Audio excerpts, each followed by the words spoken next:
Hey there, welcome to Lunch Break Reviews, Comic Quick Bites. Need a quick break from work? You've go to the right place here.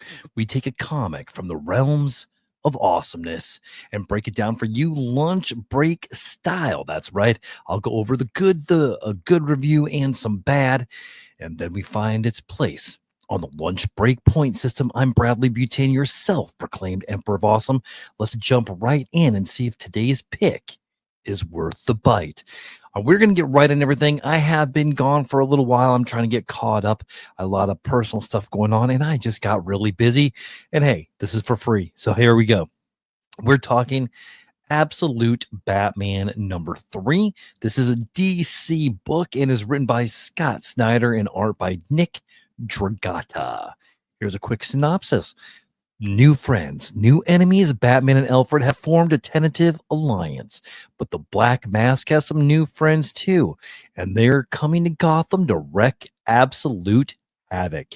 Plus, discover the dark secret that will rock Bruce to his core and make him question everything.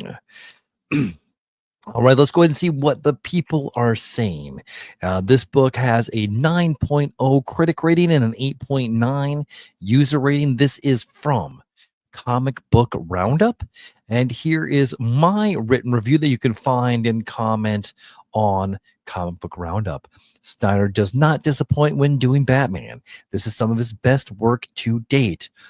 I love how this absolute world is coming together. In issue 3, there was a lot of story to get to. There are plenty of story threads that are starting to come together.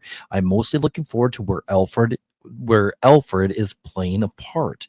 I don't want to give any story spoilers away in this, as I don't think it is as good as the last 2 issues, but this one is more designed to further the story along, and it's fantastic. I'm starting to care more about the absolute world than I am Earth Prime. So man, yes, everything that I said right there wraps everything up in a nice tight bow.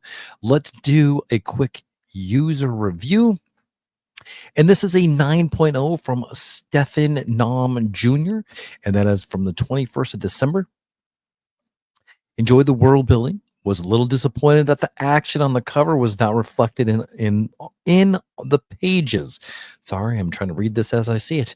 Instead, we got crazy over-the-top dump truck chase through Gotham. We saw Bruce embracing the AF mindset in issue 2, but issue 3 ends on some unsteady ground. Should make for an interesting ending. I do agree. And here we go. Here's an 8.5 from Toonstack. And this is, I have the hiccups. All right. Here's the review. This book remains strikingly ambitious in almost every regard. Snyder is taking on an entire philosophy of what Batman is with this story, and he aims to tackle some very modern, relevant ideas. Let's hope he doesn't forget that the characters are still the most important thing and will drive the effectiveness of any thematic through line, I guess. I truly can't tell where this is going to go.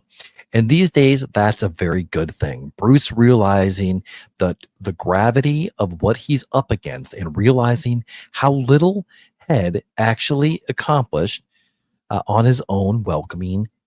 But I think Alfred is also one who is going to see some merit in Bruce's approach. I love the idea of not having to solve everything, but still being willing to do what good one can. I think that that is a major aspect of a lot of superheroes that get missed on postmodern perspectives. That was a little bit hard to read. I'm sorry about that. All right, let's go on to another one. This is a user review from TomTom, and is the first thing I will say. And this is an 8.5. I'm sorry. And the first thing I will say is that I always love seeing Bruce and Selina together. And I love Absolute Alfred. I mean, come on. I may actually love Batman. This had me cracking up, but there was still something missing for me personally. Maybe it's Roman Sionis. I'm not sure, but it just doesn't feel like that big of a bad. Like, they don't make it feel that big to me personally. Everything from when they were younger was so perfect. I love the relationship between all of them. And then when Bruce was going to leave, they all appeared and you see Martha in the back really hit me in the feels. I'm very much still loving this book and can't wait to see where it goes and how it ties into the wider universe. Okay, got one more review. This is a critic review called from Get Your Comic On from Neil Vag on the 18th of December. After 3 months and three incredible issues, it's clear that Absolute Batman has proven itself as an incredibly worthy and powerful Batman story for the ages. Scott Snyder is taking no prisoners as he upends the legend of the Dark Knight. All right, that's pretty awesome. Did these reviews change my mind at any point? Were there any points in the reviews that I didn't think of? Let's find out and go through the lunch break point system. We are going to start with the main course. How satisfying is this comic overall? It is, I would say, on a 1 to a 5 scale. 1 is not satisfying at all, and 5 is absolutely satisfying. We're going to give this a 3 because I do think that does need a little bit of work. It's a filler. It definitely a filler, but it's still awesome. 2. Second thing is side dish, supporting elements, art, letters, colors, the flavor of the comic. And you know what? This is straight up going to be a 4. Strong supporting elements that complement the story well with minor issues. Next is going to be the spice level, excitement and intensity. How hooked are you? All right, on a scale from 1 to 5, we're going to give this a solid 4.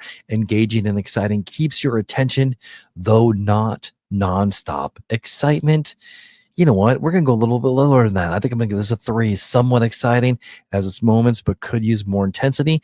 It's going to be right in between there. It's gonna, a 3.5 is going to round up to a 4, so we're going to give it a 4. All right, and then leftover appeal. Want to be completely forgettable, won't revisit or think about it again. That's not true. I'm definitely going to revisit this, especially once we get further along. We're going to do definitely want to reread or keep thinking about it. Has lasting appeal. That would be a 5. A 4 would be could reread, though not necessarily soon. Still memorable. That seems right on the money. Last category is dessert, the extra special something, memorable moments or unique qualities. So definitely you had the chase scene with the Batmobile, with the Bat truck, and that is memorable. That's pretty awesome. So I'm going to say give this again a 4. It's enjoyable, or it has unique elements that stand out moments that make it memorable. So we're going to do, we got 16, 17, we got 19 points on the lunch break point system. And for 19 points, it's going to be a solid and enjoyable, definitely worth checking out. Do you agree with the reviews or the lunch break point system? Let me know in the comments, and don't forget to follow for more quick reviews every week. And thanks for tuning in to Lunch Break Reviews. For more bite-sized reviews of the latest TV shows, comics, and blockbusters, follow and let me know your thoughts. I want to join the conversation. Reach out. Maybe you'll be the next guest on Nerd Positive, or a quick guest on lunch on geez, I can't talk on the Lunch Break Reviews. Have a good day. We were under 10 minutes. All right.